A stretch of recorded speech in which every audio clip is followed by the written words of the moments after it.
Billy Bello was born on December 6, 1942 in Bayshore, New York.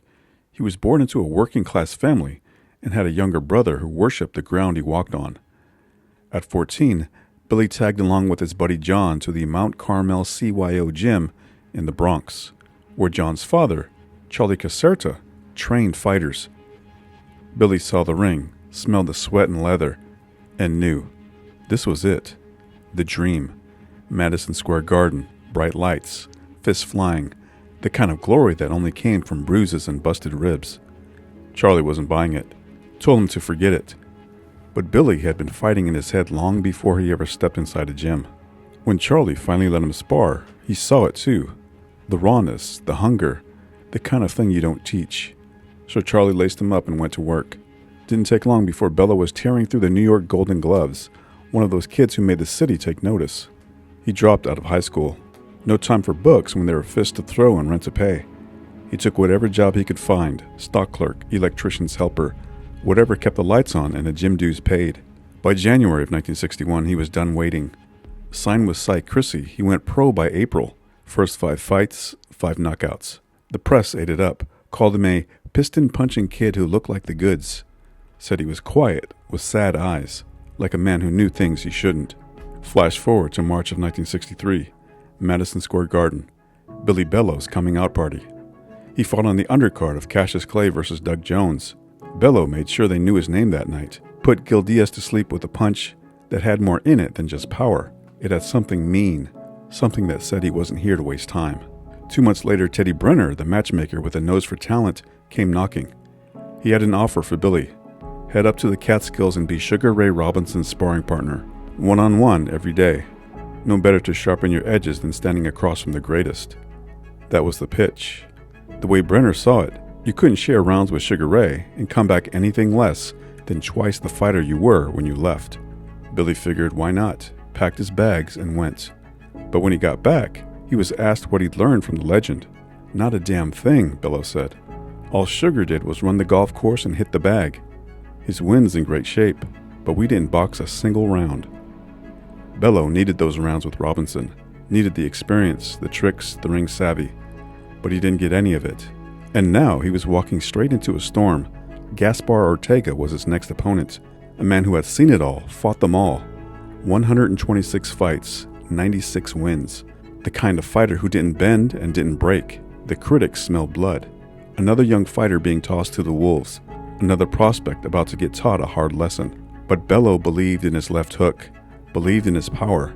I have to win, that's all, Bello said before the fight. Ortega is standing between me and the big purses. I got a big career in front of me and I'm ready. Nothing stands in my way now. Ortega had other plans. The veteran played it smart, stayed just out of range, made the rookie make mistakes. He landed the cleaner shots early, bloodying Bello's nose in the first and cutting his eye in the third. Experience was winning the fight. But rounds kept passing, and the old warrior started to slow down. Bello smelled it. The kid was making it a fight now, dragging Ortega into deeper water. The gap was closing. The punches were landing. Now it was just a matter of who had more left in them.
off target a lot in this round. Bello's been on. 10 seconds to go in round 9.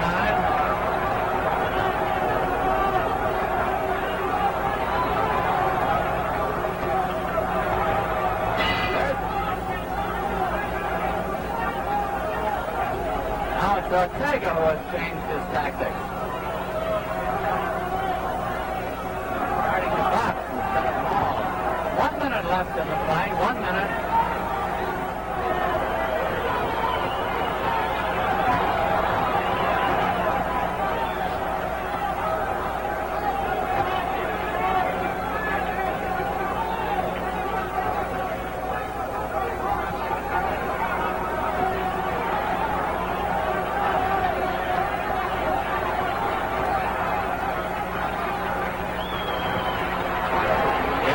Applauding on this nice Saturday night in New York.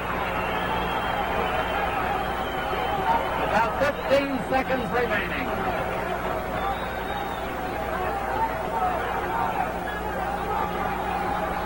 Seconds.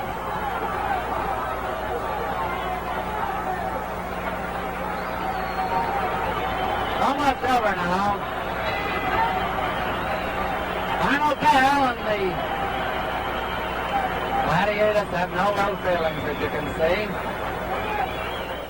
Referee Johnny Lobianco and Judge Alvera both scored this way. 5, 4, 1 even, Ortega. The other judge, Tony Castellano, has it 5, 4, 1 even for Bello. The winner on a split decision, Ortega. For Bello, the loss hurt, but the press made it worse. They saw him as a guy who got the golden ticket and used it as a napkin. But the truth was simpler. He wasn't ready. He had the guts, he had the power, but he didn't have the experience. And in boxing, sometimes that's the difference between walking out with your head held high or leaving with nothing but the taste of blood and regret. 2 weeks later, they found him dead on a tenement rooftop in the Bronx. 5 in the morning, a tenant in the building saw a man up there, dressed sharp, too still, maybe drunk. By noon, another tenant saw the same man, still unmoving, and called the cops. It was Billy. When they rolled him over, a few glassine envelopes slid out from underneath him, the kind junkies used to bag up heroin. The autopsy didn't tell a new story. Heroin overdose, fresh needle holes in his left arm, blood still drying. The older ones told the real story. This wasn't new. The whispers started he'd been on the stuff for at least 5 months, maybe longer. Now the real questions came knocking. How did he pass a fight exam with arms covered in track marks? What were the commissioned doctors looking at? Or were they looking away? Boxing fans and everyone who knew Bello were floored. There was never a sign, they said. The fight people swore up and down he was clean. A good kid. Focused. But sometimes that's how the story goes. Nobody sees the cracks until the whole damn thing collapses. Later, the whispers started.